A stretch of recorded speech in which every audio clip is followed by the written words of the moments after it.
The Road Home, a contemporary exploration of the Buddhist path. Written by Ethan Nichtern, read by Naomi Kirst-Schultz. Introduction. Part 1. Where do you live? Where is home? Is your address your home? Is your body your home? Do you feel at home in your own mind? Where, oh where is home? In many ways, these have been the central questions of my life. The quest to answer these questions, or at least to feel more capable of understanding them, is the primary reason I have chosen the path of Buddhism, literally awakeism, and the primary reason I practice and teach the path to others. For me, the question of home is emotional. It's a poignant metaphor. It's rarely been a literal dilemma. I've always found a place to crash, at least, and have never faced a serious threat of losing the roof over my head. In that way, I'm luckier than many people. This relative safety and comfort allowed me a privilege I try to never forget: adequate space and time to contemplate existence. Still, the main question this book asks about quote-unquote home is an existential one. We aren't talking about a physical address. We are asking, where, when, and how do we feel at home? How do we handle the fears and insecurities of not feeling at home? It's possible, maybe even likely, that you don't feel completely at home right now. That might be the whole reason you picked up this book. If you're currently in commute, watching the world stream by through the isolating window of some train, plane, or bus, then you know the feeling. Or if things recently fell apart for you in one of those limitless ways that things fall apart for us mere mortals, then you're probably in a time of transition. If that's true, you may know what I mean about home in a very immediate way, and you might be hoping for something to come along to end this disorienting commute, to get you back to a place where you belong, where you are safe and sound, loved and understood. But what if you're actually reading this at home, at the place where you lay your head most often, the place your mobile phone bill gets delivered, the place where you most often caffeinate? You might be lounging in the most comfortable chair you've ever owned, with the most creatively named pet snuggled in your lap, and yet there might still be a hovering aura of stress or anxiety, an underlying insecurity that makes you feel shiftless, just a little bit uncomfortable about everything. Maybe feeling not at home makes you check your newsfeed way too often or scratch an itch that isn't quite there. Or maybe you're just dreading the next time you're going to have to leave the comfort of home and head back out into the big, strange world in which the pretense of knowing what you're doing is a constant prerequisite. That world in which there is still no manual on how to be you. The sad fact, the fact that binds us together in our shared struggle as human beings, is that even when we actually are at home, it is so damn difficult to feel at home. The tradition that I study, practice, and teach, Shambhala Buddhism, traces the journey that we each make to find where we belong and describes what happens when we get lost in transit. First and foremost, practitioners of this tradition look at how we have lost touch with a feeling of belonging and trust in our own mind. Then, we can examine how the feeling of not at home makes us avoid the trickier aspects of our human relationships. Finally, we can look more broadly at how our inability to settle with our own being leads to communities and societies of mutual distrust, cyclical dissatisfaction, and violence. Lost in commute. The Sanskrit word Samsara, which traditionally represents the summation of all our confusion and destructive patterns of behavior, literally means, quote-unquote, wandering around. The Tibetan word for a sentient being caught up in confusion, drawa, could be translated as always on the go. I like to think of this word as meaning, quote-unquote, commuter. From the standpoint of our struggle, we are wanderers, commuters addicted to a state of transit, always thinking that we will be most satisfied somewhere other than here. We may struggle our whole life on a relentless and unsettling journey from cradle to urn, lacking the tools to get comfortable in our own skin and safe in our own mind. We get lost again and again in the existential transitions of life, blindly hoping that a true and permanent home lies around the corner after just a bit more struggle to prove ourselves, a bit more time figuring out how to belong in our life. So often our idea of home is whatever we hope will magically be waiting for us after the current disruption. For the commuter, home becomes a shifting mirage in an increasingly repetitive desert. In this desert, we experience our past as a collection of lost opportunities. Maybe I already missed my chance at a true home. Memories blend into a potpourri of nostalgia. Maybe I really was at home once upon a time, back in the day, but then I lost it, or it was taken away from me. The future becomes a carnival of hope and fear. We clutch at the belief that home will be waiting for us at the end of our current transition. Life gets better. It's gotta get better. I just need to find the right blank. And filling in this blank is fraught with stress and anxiety. From this point of view, human life is a non-stop quest for anything that makes us feel temporarily safe within the rudderless journey of aging. Ultimately, what we are seeking is a feeling of belonging in our life. It's the feeling of relaxation that comes with knowing there's a place for us, right here in this present moment.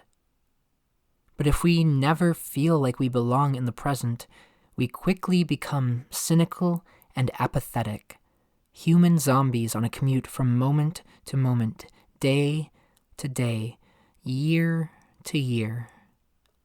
Below is a version of such a dark story from the point of view of samsara, the cycle of restless wandering.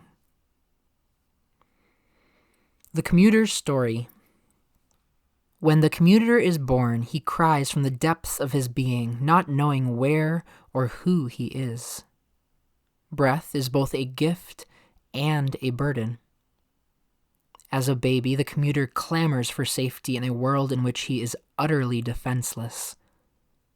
His parents try to protect him as best they can, but they, too, struggle to deal with the anxiety, regrets, and uncertainty created by their own commutes through life. They don't dare tell him the whole truth about their own struggles, afraid that they might poison his chances at happiness.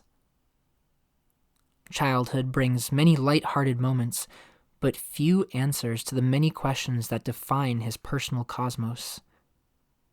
As he moves through his world, why, a word full of wonder and terror, becomes a constant on the young commuter's lips.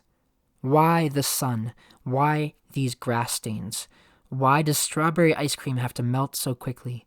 And most important, why all the sadness that the grown-ups never really talk about?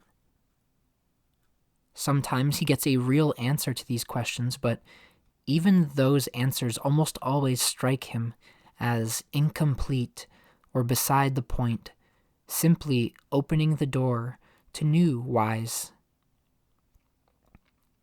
In his free time, the child commuter begins to invent his own fantasies, private creation myths, to explain this universe and his place in it.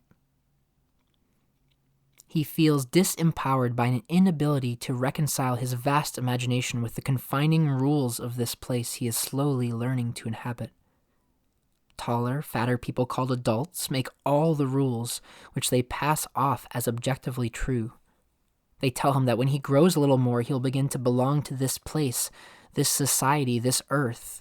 If only he commutes through life a little longer, they say, everything will start to make sense to him. He'll get it. He'll arrive at home. He awaits high school as if it were some holy Mecca. Adolescence brings longer limbs with which to roam, but little that helps him understand how people treat themselves and each other. Nobody explains to the commuter how to just be, much less how to be with others. So he travels onward, imprisoned in a rapidly changing body, adopting a persona of shifting interests and preferences. He discovers only one apparent constant among the flickers of his perceptions, a feeling of tender awkwardness underlying all his steps, a vulnerability he may spend the rest of his life trying to pretend does not exist. He becomes disillusioned by existing systems and hierarchies, coming to the cynical teenage view that most of the adults in his midst have as much of a clue about what's really going on as did the toddler he used to be. To make matters worse, some of these clueless adults have a ridiculous amount of power over other people, tremendous control over the systems that govern the world. But don't worry, he lets himself be convinced. After graduation, after he leaves his native home, the story goes, is when the real experience begins, when he gets to find his own place on this earth. He dives into post-adolescence, privileged enough to enter the invisible bubble of a university, and watches fellow travelers move on to some of life's other institutional pit stops. In college, the other commuters he befriends nervously tell each other that when we get out into the real world, that's when life starts to get good, even though the real world is just the name of an old reality TV show. The commuter stumbles his way into intimate relationships, but without knowing his heart, without knowing himself, it's a maddening dance to share another person's affections. He struggles to learn the unique language of someone else's mind, the floor plan of chambers inside another heart.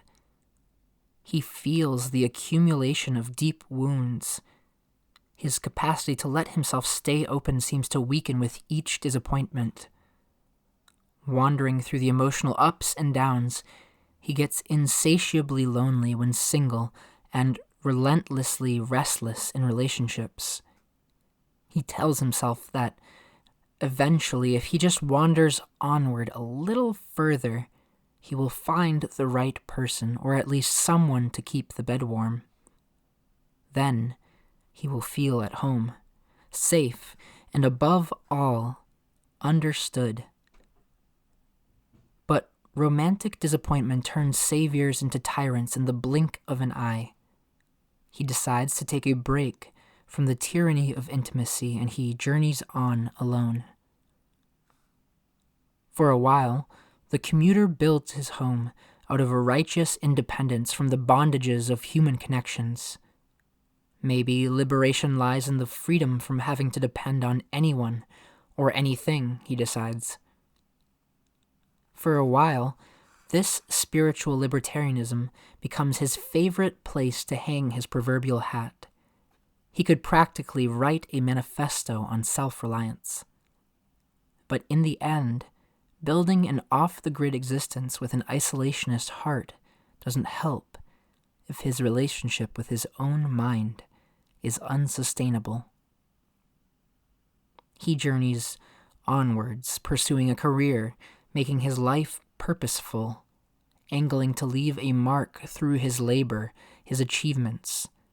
He commutes through graduate school and work life, socially networking, linking in profiles, exaggerating skills on resumes, passing out business cards, dissing bosses and coworkers behind their backs, searching for status, success, and, above all, security.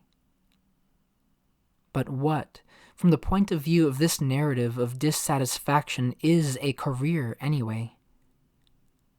It's just the many hours spent between literal commutes, a blur of moments staring at the movements of a clock, waiting to head back to a home that doesn't quite feel like one.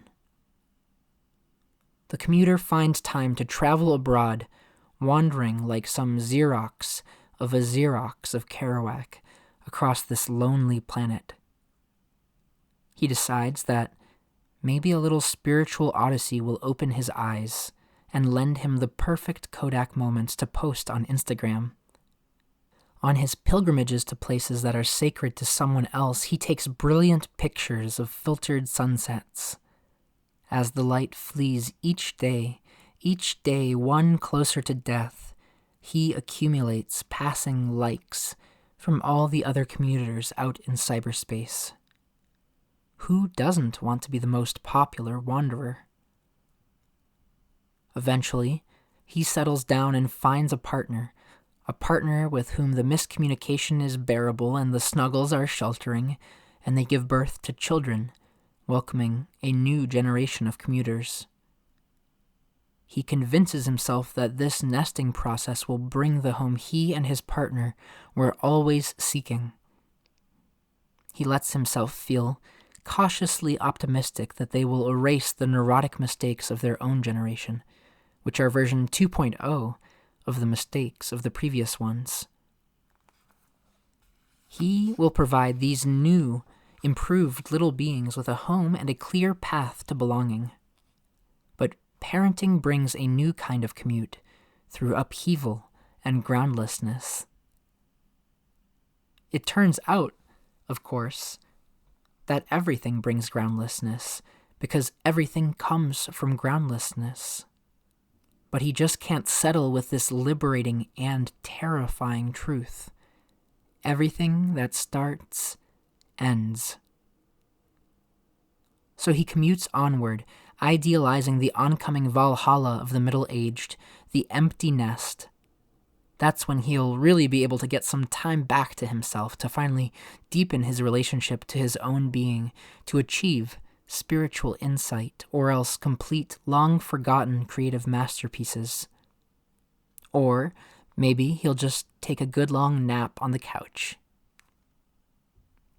Finally, he decides it's when he retires, if he's lucky enough to afford retirement, that he'll really be able to relax, to explore spiritual pursuits easefully. Then he will have the time and space he needs to transform an entire lifetime of neurotic motion into some kind of experiential wisdom, like the carefree sages of ancient times. He will leave behind a roadmap for future wanderers, complete with step-by-step instructions stating exactly what they should do to find their way home. Or maybe he'll give up on the idea that life offers any lessons at all and just write a tongue-in-cheek memoir, sarcastic and witty enough to undermine anyone's need to believe deeply in anything. But after retirement, the fossil fuels of hope and fear that drove his constant commute through life continue to pollute his mind. He finds little rest.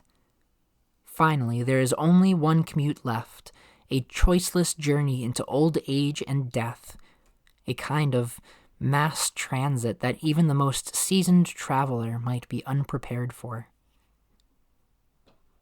Even with all the assumptions and generalizations of this story, how unsatisfying and isolating would such a life lost in commute be? To make this story even more of a downer, all of the above is just the best case, the most privileged scenario for a life spent in anchorless commute. The above is a life defined by what friends of mine like to call first world problems. Many of us don't even have the option of wandering all the way into an unsatisfying old age. Sickness, accidents, and violence can cut this story short before its climax. And the great majority of humans on this planet not only face these existential dilemmas, but are also oppressed by the external forces of systemic poverty and bias produced by the greed, intolerance, and delusion that have gone viral across the globe. The commuter's narrative is a tale of resentment, grasping and isolating fear, a story with which most people I've met are familiar. The good news. Our lives and societies certainly generate a lot of bad news for anyone brave enough to pay attention. It's a mark of great maturity to realize we can't become properly optimistic about life and can't take responsibility for the state of the world until we're willing to very honestly face the confused side of our situation. This honesty is where the road home has to begin. The historical Buddha first taught about the truth of dissatisfaction that comes from not knowing how to deal with our own mind to a group of intensely depressed spiritual seekers who were literally torturing themselves in the pursuit of happiness. Given this context, I've always thought that the Buddha's description of our dissatisfaction with the commute through life was simply meant to create a moment of honesty and relief in which his students could admit that they were having a hard time. This is my favorite phrasing of the first noble truth. It's always okay to admit you are struggling. Why are we struggling so much? To reinterpret the second noble truth in the language of home, people struggle because we don't know where we belong, and we always assume that home lies somewhere other than here and now, a mistake that sets us on an exhausting commute. The first noble truth, the simple acknowledgement of our struggle, is actually good news. If we start any journey with rose-colored glasses or false promises, we end up disillusioned. If we start with an acknowledgement of reality, free from shame or embarrassment, connecting our own struggle with the struggles of others, then we can move toward a genuine optimism. The good news about being human is this: the commuter's story is based on a mistake, a fully workable mistake, which is the third noble truth. Our life is never told in just one story or one storyline. If the commuter should ever find a way to feel at home, the whole vantage point of life changes. If we change the lens through which we view our experience, then the narrative always shifts as well. Cynicism can quickly become optimism.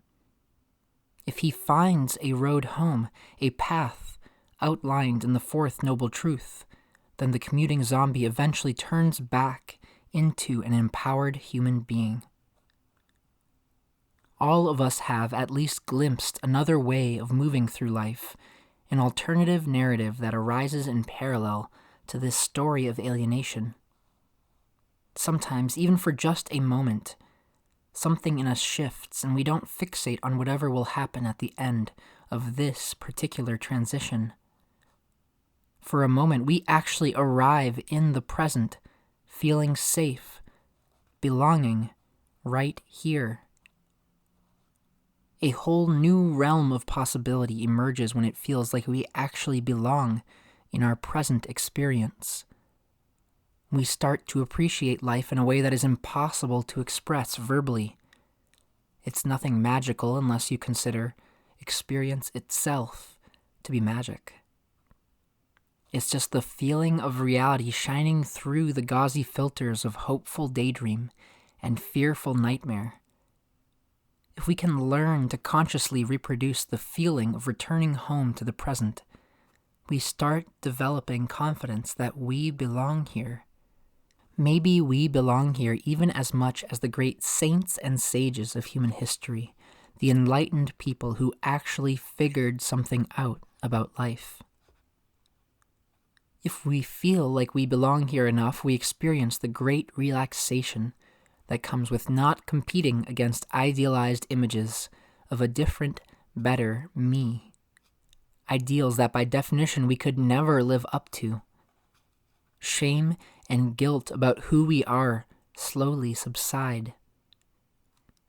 Momentarily liberated from deeply ingrained forces of self-punishment, we start to take responsibility for what happens to us. We smile and recognize our own mental agency.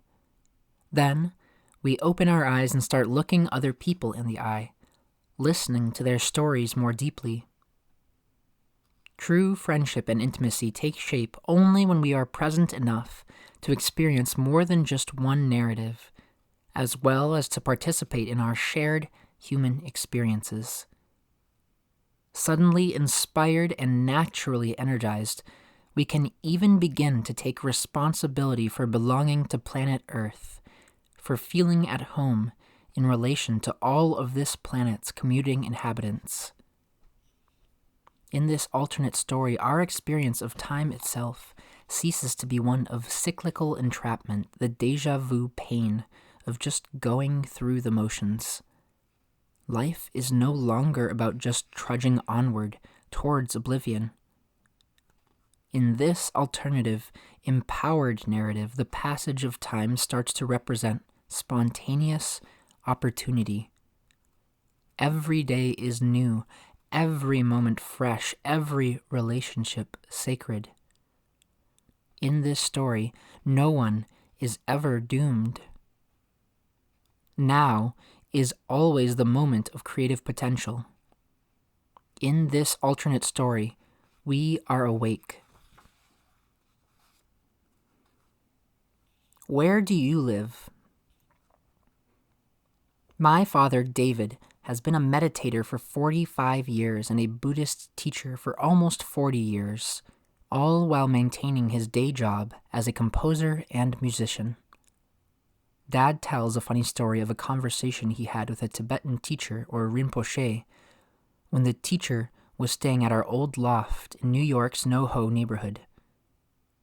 This Lama, named Khenpo Tsultrim Gyamtso Rinpoche, is widely renowned for his meditative prowess. He is also renowned for being impossible to engage in small talk. If you asked Khenpo Rinpoche a question about, say, gluten-free pancakes, he would give you an answer about the nature of mind. Ask him about his favorite painter, and the response would be about emptiness, luminosity. It's a pretty interesting experience to talk to someone who has no interest in chit-chat.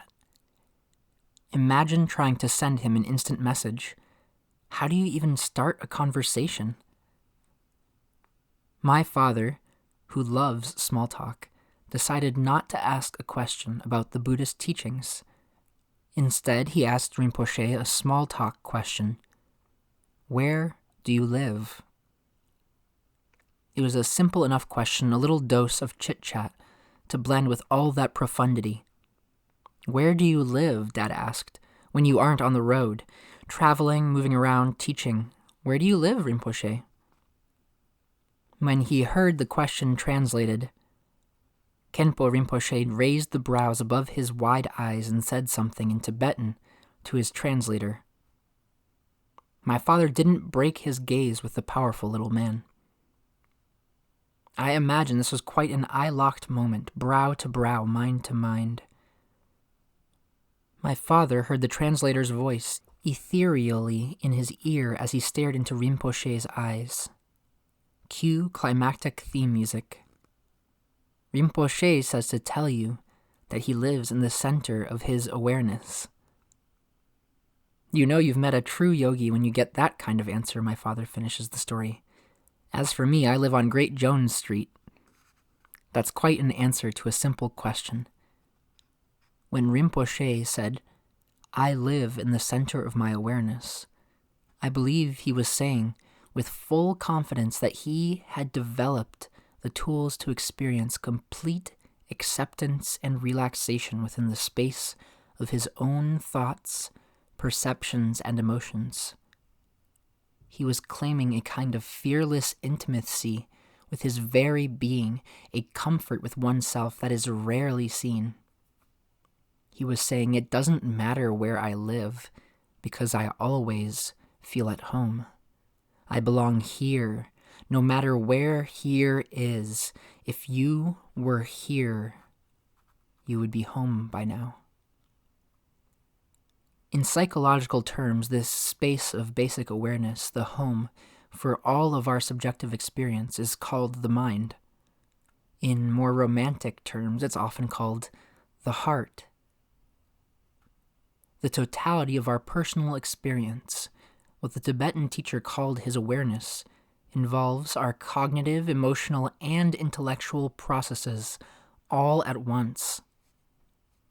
For that reason, the path of awakening views our intellectual intelligence and our emotional wisdom as completely entwined, existing in a unified space of consciousness that needs to be experienced and developed in an integrated way. Mind alone doesn't seem like a sufficient word for this space, and neither does heart. Let's instead talk about the heart-mind and how to learn to live there. Our heart-mind is where we will always live, where we will always come home. Whether we live well in our awareness or whether we trash the place is quite another story, but the fact is that our heart-mind is where we must lay out the welcome mat.